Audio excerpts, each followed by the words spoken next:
Hey, my reactor, so I'm continuing with Orphan Chapter 10. Where was that?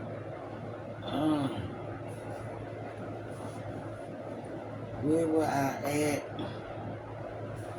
Okay. Early the next morning, Ernestine burst into the room a few minutes after sunrise with brooms in a wicker basket. She left them by the door and marched down the rows of bed, yanking the covers off and slapping everyone who didn't get up right away. Before she reached Gigi's bed, Pia shook Gigi to wake her up, realizing at the same time that her nightdress felt wet. She lifted the blankets and looked underneath. Urine soaked the sheets and one side of her nightdress. The other girls were already up and making their beds. Pia jumped up, dragged Gigi off the mattress, and sat her up on her feet, half awake and mumbling. Her small, wrinkled nightgown hung yellow and wet around her thin legs. Trying to hide the stain, Pia pulled the blanket up to her pillow. Sister Ernestine stopped at the foot of the bed and glared at her wet nightdress. Strip the bed, Miss Lane yelled. Pia did as she was told, the stench of urine filling her nostrils. Sister Ernestine grabbed Gigi by her arms and dragged her into the aisle. You know what happens to wet the beds, Sister Ernestine snarled.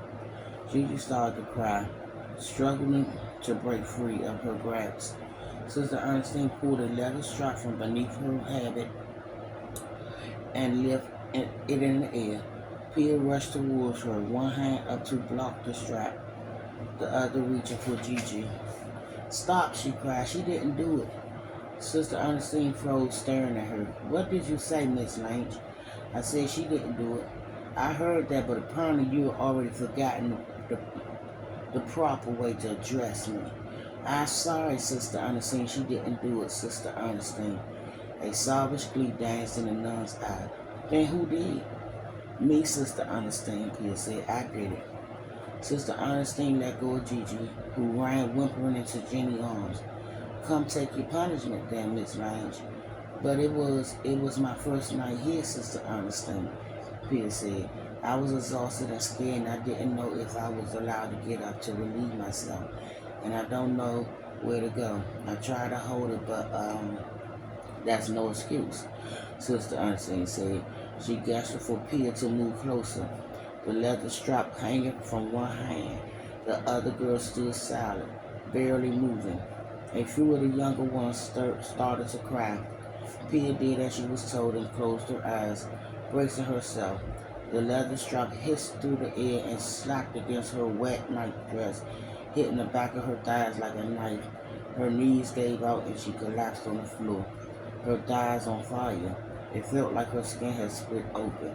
She turned over and held her arms up to protect herself, tears streaming down her hot cheeks. The nun lifted the strap again, ready to strike a second time. Please, Sister Ernestine, Pia begged. I'm sorry, it won't happen again. Sister Ernestine let the strap down. It better not, Miss Lane, she said. And I'm not talking about the mess. I punish you for lying. Gigi was to bed every night. Now tell me, did you learn your lesson? Pia gritted her teeth against the pane and struggled to her feet. Yes, Sister Ernestine, she managed. Good, she said. Now don't forget it. She slipped the strap back beneath her habit. I know you don't believe it now, but someday you'll thank me for being hard on you. The sooner you learn right from wrong, the easier your life will be. She looked around. Isn't that right, girls? Yes, Sister Ernestine, everyone said at the same time. Sister Ernestine nodded, a satisfied look on her face, then marched towards the door where she turned and waited. Now get yourself to work. Some of the girls hurried to retrieve brooms in the wicker baskets from the room, while the rest pushed the beds against the center of the room in a thunderous scrape and rumble, making the floorboards and window panes rattle. Pia limped over to her bed and slipped off her urine-soaked nightdress, her legs screaming in pain. She touched the tender skin on the back of her thighs and cheeks, and checked her fingers, expecting to see blood. To her surprise, there was none. Gigi watched with tears in her eyes, her rag doll crushed to her chest. The older girl swept behind the beds and dusted the windows, while others stripped the mattresses and put the sheets in the wicker basket. Jenny took off Gigi's wet nightdress, put it in a basket with the sheets, and told Pia to do the same. "Are you all right?" she whispered. Pia nodded and dropped her nightdress and the wet sheet in the basket. "Sorry you had to sleep there. Sister Ernestine gets mad if we switch beds." "It's not your fault," Pia said. "She had sent you and Gigi down to the laundry to find fresh underwear," Jenny said, "but not until you had to wear the wet ones all day." She gave Pia a weak smile and went back to helping the others. Under the watchful eye of Sister Ernestine, two girls carried the wicker basket out of the room and set it in the hall. Once the beds were slid back into place, everyone got dressed and lined up to go to breakfast. In the dining hall, Pia winced when she sat down. The pain in her legs almost unbearable. She moved to the edge of the stool to take her weight off her thigh, but it only helped a little. After eating bowls of cold, lumpy porridge, the girls lined up against the wall. Several nuns appeared to take them off to various jobs, some to the laundry or sewing room, others to the kitchen, some to clean rooms and halls. Pia had no idea if she would be scrubbing floors, peeling potatoes, polishing shoes, or washing dishes, and she didn't dare ask Sister Ernestine. A nun carrying a ladder came towards her. She was short and chubby with a kind face and a wine-colored birthmark on her cheek. "Hello, dear," the nun said. "I'm Sister Agnes. As you probably guessed, here at St. Vincent's, everyone but the youngest among us is suspected to do his or her share, and you're no different, you know." Pia nodded. "Yes, ma'am, I mean, Sister Agnes. There's no need to be worried, dear. Mother Joe thinks she's found the perfect place for you." She crooked her fingers at her. "Now follow me." Pia trailed the nun up the steps and into the hall, trying to ignore the sharp pulls and strains in her thighs. Sister Agnes walked faster than seemed possible for her size, her habit wrapped along the floorboards like a black cape. She seemed to float down the corridor, leaving a pleasant smelling cloud of lavender soap and something that smelled like cinnamon in her wake. Pia found herself wanting to move closer to her to escape, however briefly, the heavy odor of urine and sorrow that seemed to emanate from every corner of the building. At the end of the hall, they took a right and started up a wide set of steps. With every turn and junction, the orphanage felt more and more like a never-ending maze of hallways and rooms and staircases. How could she ever find a way out? At the top of the steps, they turned down a shadowy passage that seemed to head away from the main building. It felt like more of a tunnel than a hole. At the end, Sister Agnes opened the door and waited for Pia to go through. Pia stepped over the stone thresholds into what looked like a hospital wall filled with doll beds. When she realized what she was looking at, she gasped. Rolled out the row of iron cribs lined the high ceiling space, and babies of all ages and colors, some 2 and 3 to a mattress, filled every one.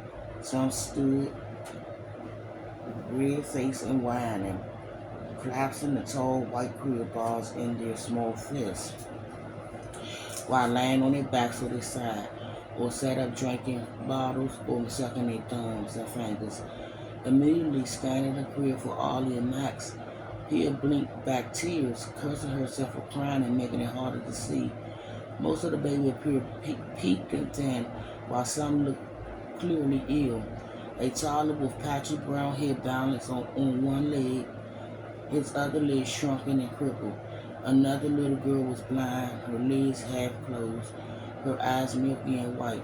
Sister Agnes could continue down the center aisle, ignoring the small hands that reached out for her between metal bars. Then she stopped and looked at Pia, who stood frozen at the door. "Are you coming, dear?" she said. Pia nodded and started moving again, her heart thrashing in her chest, her watery eyes racing over every crib, every small face, every baby who looked the same age as her brothers.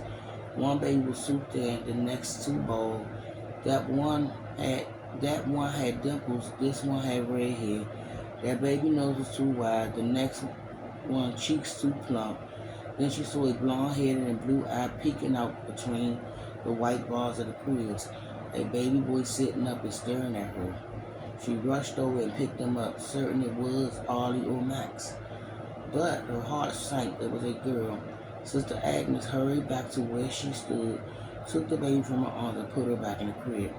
"What are you doing?" she said. "You're here to help, dear, but you must follow the rules." Pia dropped her flooding eyes. "Yes, sister," she said. "Coming on now, Sister Agnes. There's no time to dawdle." Pia swallowed that burning lump in her throat and followed them to the other end of the room, searching every tiny face for familiar features. When they passed the last crib, a fresh flood of tears threatened to spill from her eyes. Her brothers wasn't there. In an open space at the end of the room, a pale-faced girl with a mop of brown curls changed a baby diaper on the blanket cover table. She looked to be a couple years older than Pia, but shorter and sturdier. Her sleeves were rolled up, showing her thin, muscular arms, and she stood with her legs apart, as if she steadied her stance. She pushed a clean diaper beneath the baby's bottom, pulled the front of it up and over, and pinned it together in one swift motion, like a factory worker who performs the same job over and over. Then she pulled the baby nightdress down, picked her up, and placed her on one hip. Only then did she notice Sister Agnes and Pia. "Edith, dear," Sister Agnes said, "this is Pia Lange. She here to help you take care of our youngest charges." "It's about damn time you found someone," Edith said. She brushed past them and put the baby back in the crib. "Edith," Sister Agnes said in a shrill voice, "how many times do I have to scold you about using that kind of language?" Edith returned and glanced at the nun, an exhausted look on her face. "Sorry, sister," she said. "It slipped out. I say 10 Hail Marys and 2 other fathers." All the fire had gone out of her voice. "Say 10 of each," Sister Agnes said, "and when you're finished, mind your tongue. I don't have time to keep repenting you. Whoa, betide you if Mother Joe heard you talking like that." "Yes, Sister," Edith said. She pulled a diaper from beneath the table and trudged past the nun to get another crying baby. As I was saying," Sister Agnes said, watching Edith as she worked, "Mrs. Lange is here to help. She's old enough and it's our understanding that she has experience with babies." She turned to Pia. You had twin brothers, isn't that right, dear?" Pia went rigid and her heartbeat picked up speed again. How did you know about my brothers?" "Why, Mother Joe told me, of course. She told us all what happened. You poor thing, losing your entire family all at once." The blood drained from Pia's face. What do you mean?" she said. "What did Mother Joe say?" She started to tremble, her stomach growing tighter and tighter. Did the nun know something that she didn't? Sister Agnes furrowed her brows. She said, "You lost your parents and your brothers to the flu." Pia dug her nails into her palms, struggling to stay upright. "No," she said, "that's not what happened. I'm sorry, dear," Sister Agnes said. "I didn't mean to upset you. Please forgive me." And I will be back with Orphan Chapter 10.